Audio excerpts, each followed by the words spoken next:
Hey guys, Alex here, otherwise known as Clash for Style, and in today's video we are going to be jumping in to check out some recent EYG Open action. This was between Tribe Gaming and Orion Gaming. Now this is one of the first times on my channel I have been able to come in and recap Tribe Gaming.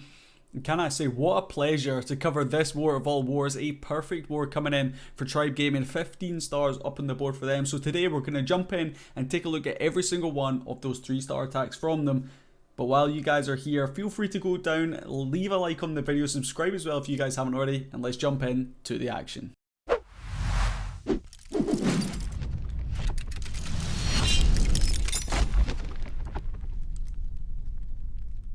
Nebrax is going to be the first attacker coming in here for Tribe Gaming, coming in with a Zap Lalo attack. You can see we currently have 6 Zap spells in hand. We've got an Earthquake in there as well, so it looks like potentially we may be going ahead and zapping down one of those scatter shots. Of course, it needs 6 Zaps and an Earthquake to take one of them down, but in fact, it looks like we're actually going to be zapping down here in the center of the base. We are going to be taking down the Expo, as well as a couple other defenses in there, one of which was an Inferno Tower. Unfortunately, we are going to encounter a Tesla farm down here at the bottom section of the base, so we're going to throw in our King as well as our Royal Champion. Those in combination are going to be able to jump in there from the bottom section of the base and do some nice work for us. We bring in a couple of those troops on the left hand side, unfortunately not quite getting as much value as Nebrax was maybe looking for, having to drop that King ability pretty early on here. Royal Champion unfortunately is going to get targeted by a couple of those defenses, so now bringing in the Queen from the bottom section of the base, we're going to go ahead, throw that Seeking Shield ability. She should have enough left in her to take care of that Eagle Artillery, and that's exactly what she's going to be able to do.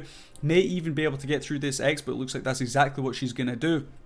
All the meanwhile, we have our Queen over here on this left hand side of the base, the Ice Golem popping at the perfect time there, making sure our Queen is going to be able to step up. She is going to be able to deal with that Grand Warden statue. Ideally we would be able to get in there, deal with the enemy Queen as well, but I'm not too sure if our Queen is going to be able to grab her. We hit a giant bomb, nearly taking our Queen down, but she does, just as her ability is fading out, take care of the enemy Queen. So we get some really nice Sui value coming in there for Nebrax early on in this attack, chucking in a couple of Kokoloons just to test the water as this Stone Slammer now starts to make its way in from this bottom right hand side of the base. We've got a couple of Lava Hounds out in front as well, just to do a little bit of tanking, poisoning up the double Headhunter that's going to be coming out of that enemy clan castle, chucking down a free spell there on a couple of defenses, as well as the headhunters from that CC. We definitely want to keep our Grand Warden alive for as long as we can. That Giga Bomb from the Town Hall can take down balloons like nothing else, so ideally you want to make sure you save your Grand Warden ability, as Nebrax does,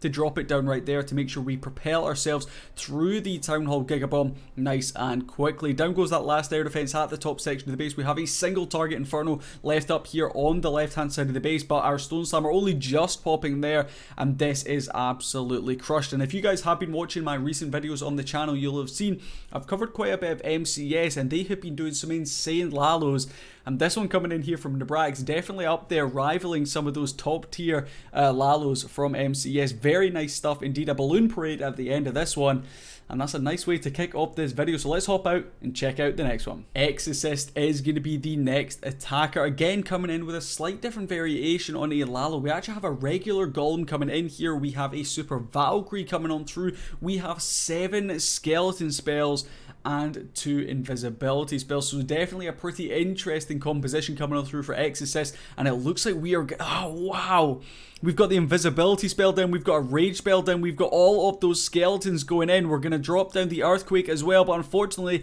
that last invisibility spell wears off.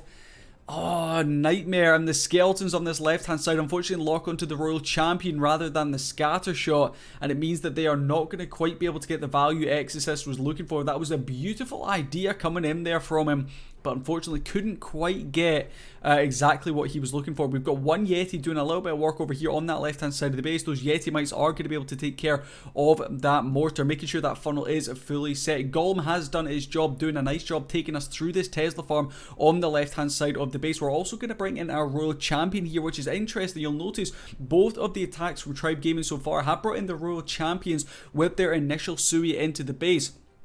On a lot of these attacks, we will see them saved till further on in the attack. We actually see the Super Valkyrie sneaking on through there. Not going to end up getting that much value from the rage from her back, but it is going to allow the King and the Queen to just sit in it for a little bit, and take out some of those defenses. Royal Champion does a beautiful job. Her ability taking down a load of structures, and this Sui already starting to look very, very sexy indeed from Exorcist, taking down another air defense down here at that bottom section of the base. We'll see how much further this queen can go with her ability in hand as well. She should be able to take care of the bomb tower, then the wizard tower, and potentially even grab this other air defense over on the right hand side of the base. We've got a baby dragon in there doing a little bit of cleanup work as well, and this is an incredibly fast Lalo. You can see now starting off this Lalo from the top section of the base. We did have a Stone Slammer in there as well. This is like a 50-second Lalo coming in from Exorcist, absolutely rapid.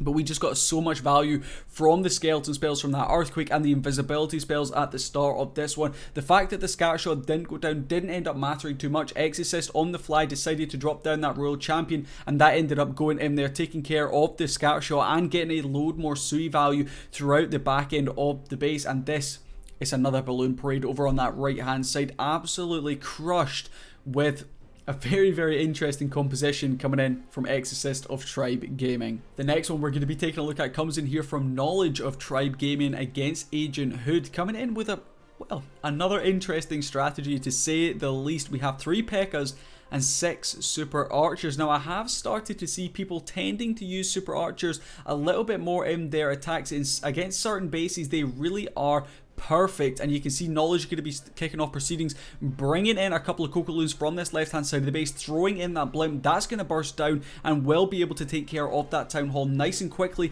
as well as potentially snag a couple more of these defenses. You're going to see that poison spell going down for the triple. Yes, that's right, 3 of those super minions coming out of the clan castle. They are going to, all 3 of them, get taken down by that poison spell. So getting rid of the clan castle troops nice and early on, especially when it looks like Knowledge is going to be using a bit of a queen charge over on this left hand side, always going to be of benefit. So we've got the queen, the P.E.K.K.A.s, all 3 of the P.E.K.K.A.s, and those 6 super archers pushing their way in from this left hand side of the base. Unfortunately, we are going to see that single target Inferno locking on to one of our P.E.K.K.A.s pretty early on.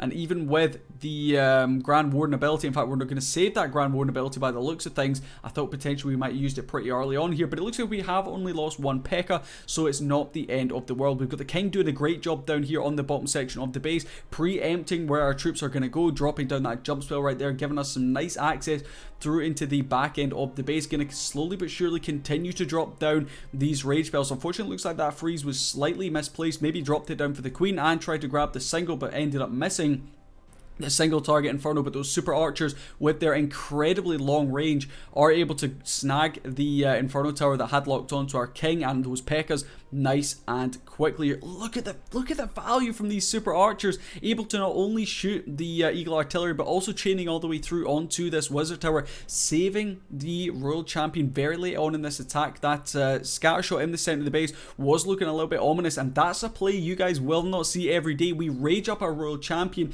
keep her alive with the free spell down on the single target Inferno. Knew that we were going to face some trouble on the back end here, and that we needed to make sure we dropped down our Royal Champion to snag these last couple of defenses. Super archers without anything in front of them to tank do unfortunately get taken down pretty quickly by that expo, but the fact that these healers have kept our heroes as well as the P.E.K.K.A., the final P.E.K.K.A. going to end up going down right there, but they did keep them up throughout the majority of this attack, has really benefited Knowledge pushing through into the back end of this one. Those super archers, I just love to see them. I feel like it's such a creative attack strategy when people tend to use them, and Knowledge, well, a stunning attack coming in there against Agent Hood, putting 3 out of 3 triples on the board for Tribe Gaming so far. Eve Maxi, a very, very well-known name in the community, going to be coming in here with this Inferno Dragon spam, but it's not going to be the Inferno Skelly spell spam that we are used to. We're going to have a couple of bats coming through. We've got some zaps, we've got some freezes, we've got some invisibility spells, an earthquake in there as well, so it looks like potentially we're going to be using a Royal Champion trick somewhere, kicking off by dropping down something to lure out those CC troops. We're dropping down a poison spell for those super minions, allowing the Valkyrie just to soak up a little bit of damage and take out some of these structures at the bottom of the base. We're dropping down a really early earthquake spell here, but unfortunately it looks like we were maybe going for one hell of a Royal Champion trick with the composition that Maxi currently has selected, but we do encounter a Tesla farm, or even one Tesla, that potentially screws up our Royal Champion pathing. So what we're going to do is we're going to use the invisibility spell there for our royal champion. That's going to allow her to get herself onto this eagle artillery. She unfortunately is going to have to go to ability before she takes the eagle down, but the Seeking Shield ability does manage to push itself onto the scatter shot down here at that bottom section of the base. So we're going to go ahead there, drop down one zap. Are we going to use the second? Yes, we are.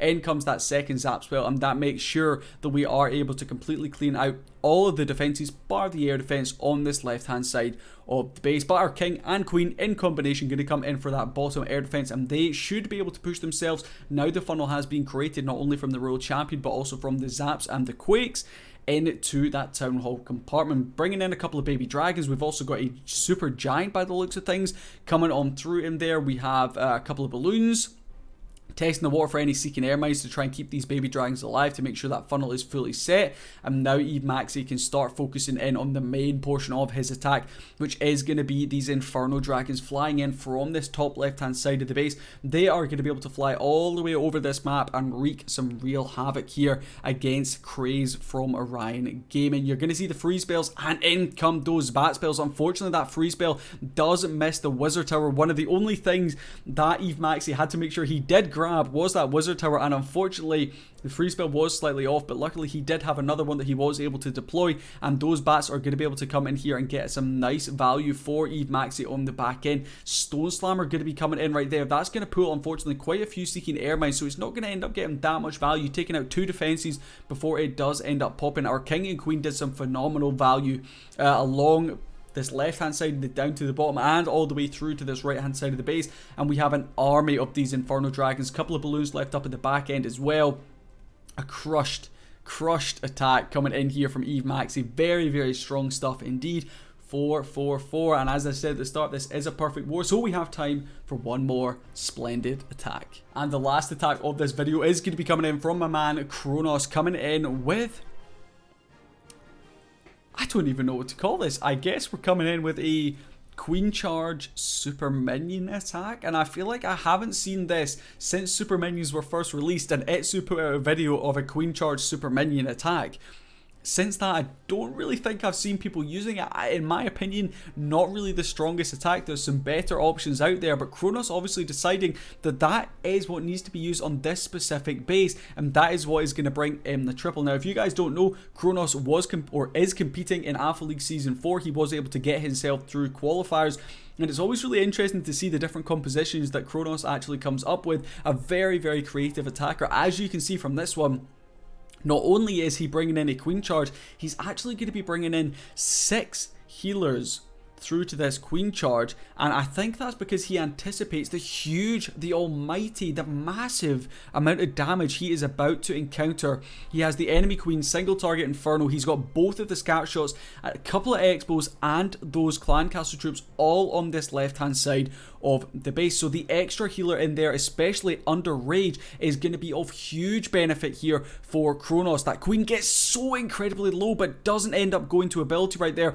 He did have to drop a poison and a free spell down on those clan castle troops. You can see those super minions, the 3 of them in combination, just doing an almighty amount of damage onto this queen. We're going to go ahead there, and this is a play that a lot of these pro players have been using, and that is to go ahead and drop down an earthquake spell to activate the town hall, then use an invisibility spell to make sure your royal champion is able to take care of it. Drops the Seeking Shield ability, which pauses the royal champion and allows her to not jump into that giga bomb radius. She is going to get 2 shots off on that single target inferno at the top section of the base, and really unfortunate there for Kronos. You're going to see that queen ability does have to go because those healers did end up dying off. The eagle artillery took them down in a couple of shots because the scatter shot had already hit them, but most of this base was already crushed, and we hadn't even deployed our siege and our super minions, which are now going to be coming in from this bottom section of the base. You're going to see the royal champion, the grand warden coming in alongside them, trying to push themselves on through the single target inferno. Not going to cause us too many issues as long as it locks onto maybe one of the balloons or one of the super minions. The grand warden does do some serious damage if he is given the chance. We're going to go ahead there, drop down that invisibility spell. That's going to make sure the grand warden shoots exactly what Kronos wants it to.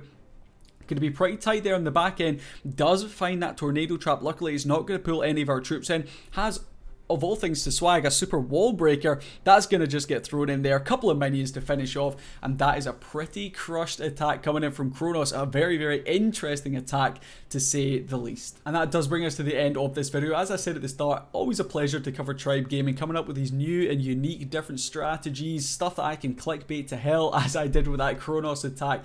Thank you to them for allowing me to come in and record this insane perfect war from them. If you guys do enjoy me commentating and the action that I cover on this channel, make sure you go ahead down below, hit that subscribe button. Over 60% of you guys watching these videos aren't subscribed. It takes not even 2 seconds to go down there, hit that button. While you're down there, feel free to hit that like button as well. Leave a comment as well which one of those 5 attacks from Tribe Gaming was your favorite. And that does bring us to the end of the video, so I'll sign off for there, and I'll catch you guys in tomorrow's video. Peace.